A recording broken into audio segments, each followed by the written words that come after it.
Good morning dear students, कैसे हैं आप सब। मैं हूं शिखा और आप सबका स्वागत है हमारे channel DOE worksheet for you में। आज हमारे पास है मैथमेटिक्स की वर्कशीट। तो चलिए जल्दी से शुरू करते हैं। सभी बच्चे अपनी नोटबुक हाथ में ले लेंगे, खोल लेंगे, पेंसिल और रबड़ साथ में रखेंगे। अपनी नोटबुक में सभी बच्चे पहले डेट मेंशन करेंगे, फिर नंबर डालेंगे 26, अपनी क्लास मेंशन करेंगे, AB या CD अपना section, student name and your teachers name. ठीक है। पहला है हमारे पास चित्र पहेली। हम कई बार कर चुके हैं बच्चों ये। यहाँ पर देखिए, दिए गए चित्रों को एक जैसा बनाने की कोशिश की गई थी, परंतु बनाते समय चित्र 2 में कुछ गलतियाँ हो गई हैं। आप किन्हीं 5 गलतियों को ढूंढकर अपने अध्यापक या अध्यापिका के साथ साझा कीजिए। यहाँ पर चित्र एक जैसा बनाने के लिए दूसरा तैयार किया गया, लेकिन इसमें कुछ गलतियाँ हो गई। वो गलतियाँ हमें ढूंढनी है और अपने टीचर को देनी है। टीचर को बतानी है 5 गलतियाँ। ठीक है, कितनी गलतियाँ? 5 गलतियाँ बतानी है। हम यहाँ पर आपको बताएंगे कितनी? 2 गलतियाँ। क्यों? क्योंकि ये वर्कशीट किसको करनी है? आपको, है ना। तो इसलिए अंतर कौन ढूंढेगा? आप। और हम क्या करेंगे? सिर्फ हेल्प। ठीक है। तो चलिए, हेल्प के लिए मैं सिर्फ 2 गलतियाँ ढूंढती हूँ, बाकी की जितनी भी गलतियाँ बची 3 गलतियाँ। वैसे इसमें 5 से ज़्यादा गलतियाँ हैं, तो आप कोशिश कीजिए कि आप इसमें जितनी भी गलतियाँ ढूंढ सकते हैं वो ढूंढ पाएँ। ठीक है। और हमें कमेंट सेक्शन में बताना आपने कितनी गलतियाँ ढूंढी। तो चलिए जल्दी से शुरू करते हैं बिना देर किए हमारी वर्कशीट। यहाँ पर देखिए बच्चों, अंतर में मुझे पहला अंतर जो दिख रहा है वो डॉगी के ऊपर दिख रहा है। यहाँ पर एक डॉग है, इसके ऊपर एक ब्लैक स्पॉट है। ठीक है। यहाँ पर मुझे ब्लैक स्पॉट नहीं दिख रहा है, तो यहाँ पर मैं पहला अंतर बनाती हूँ। आप लोग क्या करेंगे? अपनी नोटबुक लेंगे और नोटबुक में जैसे मैंने अंतर ढूंढा, मैंने इसको नंबर दिया 1। ठीक है। इसके ऊपर आप लिख देंगे नंबर 1, फिर लिखें नोटबुक में नंबर 1 और यहाँ पर उस अंतर को लिखें जो आपने अभी ढूंढा है। जैसे यहाँ पर ब्लैक स्पॉट नहीं है, तो आप लिखें कुत्ते पर ब्लैक दाग या चिन्ह या निशान लिखते हैं। यहाँ पर इजी हो जाएगा आपके लिए भी। ब्लैक निशान, काला, हिंदी में काला। ठीक है। काला निशान नहीं है। ठीक है। इसी तरह हम दूसरी गलती देखते हैं। दूसरी गलती में मैंने कैंडल ढूंढी, यहाँ कैंडल जली हुई है, यहाँ कैंडल बुझी हुई है, तो मैंने इसको नंबर दिया 2। ठीक। अब मैं क्या करूँगी? नंबर 2 लिखूँगी और नंबर 2 लिखकर फिर अब मैं लिखूँगी कि मोमबत्ती बुझी हुई है। इस तरीके से आपको करना है। ठीक है। जितने अंतर ढूंढते जाओ तो नोटबुक में लिखते जाइए और मुझे कमेंट सेक्शन में बताइएगा फिर कि आप कितने अंतर ढूंढ पाए हैं। ठीक है बच्चों, 2 अंतर हमने ढूंढ लिए हैं, बाकी के अंतर कौन ढूंढेंगे? आप। वेरी गुड, बहुत अच्छे बच्चे हैं सारे। आते हैं दादाजी और दादी जी की सालगिरह पर। अमित, अंकिता और उनके चचेरे भाई बहन ने अपने दादाजी और दादी जी की 25वीं सालगिरह पर उनको एक आवश्यक वस्तुएं भेंट करने की सोची।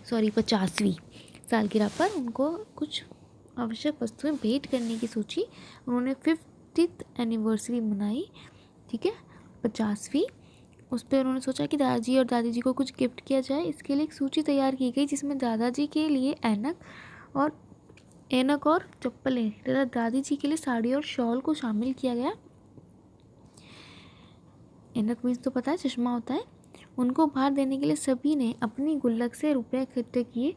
आइए पता करें किसके पास कितने रुपए हैं। सबने गिफ्ट खरीदने के लिए पैसे जोड़ने शुरू किए और सबने अपनी अपनी गुल्लकें तोड़ दी। देखिए, अमित ने, अंकिता, केशव और वंदना, चारों बच्चों ने अपनी गुल्लक तोड़ दी। इनके पास जो पैसे हैं, यहाँ देखिए, एक 100 का नोट निकला, एक 10 का नोट अमित की गुल्लक में और एक 1 का सिक्का। तो इन्होंने इसको जोड़ा तो देखा अमित के पास कितने रुपए हैं? 100 रुपये, 10 रुपये और 1 रुपया। ठीक है बच्चों, एक चीज़ याद रखेंगे सभी, जब भी आप संख्याएं जोड़ते हैं तो हमेशा इधर से बराबर करते हैं, इस साइड से। ठीक है। इसको अगर हम ऐसे लिख देते हैं, मान लीजिए मैंने 100 रुपये यहाँ लिख दिया, 10 यहाँ और 1 यहाँ, तो ये गलत आंसर देगा। ठीक। ठीक है। तो हमेशा अपने लेफ्ट हैंड साइड, इस साइड से हमें संख्याओं को बराबर रखना है। तो यहाँ पर हम मिलाते हैं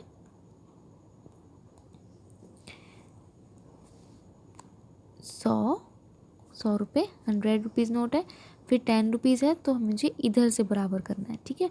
और 1 रुपये का सिक्का है, इसको टोटल कर दिया तो 111 रुपये अमित के पास निकले, ठीक है। यहाँ पे देखो 111 दिखा रखा है ना, 111 रुपये अमित की गुल्लक में से निकले हैं। इसी तरह मुझे अंकिता के देखने हैं, मैं अंकिता के टोटल करूँगी, बाकी केशव और वंदना के आप टोटल करेंगे, ठीक है। अंकिता के पास कितने हैं? 50, यहाँ मैंने जोड़ा 50, फिर 20 और फिर 10। चलिए एक काम करते हैं, मैं केशव के जोड़ती हूँ क्योंकि इसमें सिक्के हैं। यहाँ तो आप कर लोगे, बहुत इजी है।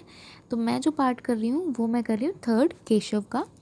यहाँ पर है 20 रुपये, फिर 20 रुपये, है ना, फिर 20 रुपये, फिर है 2 और 1 का सिक्का, ठीक है। कॉइन है हमारे पास, तो 2 किधर आएगा? इधर, और 1 इधर, ठीक है। मैंने ये इसलिए लिया ताकि मैं इस चीज़ को समझा सकूँ। यहाँ पर सब नोट हैं तो ये आप इजीली कर पाएंगे।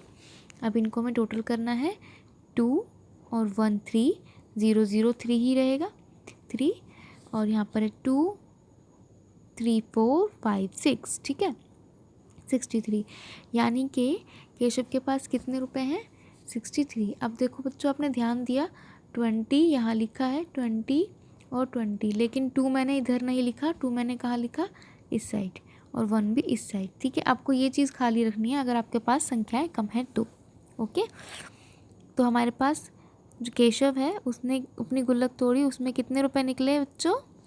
63, ठीक है। इसी तरह अब आप करेंगे अंकिता और वंदना का टोटल, यहाँ पर अपनी नोटबुक में लिखेंगे।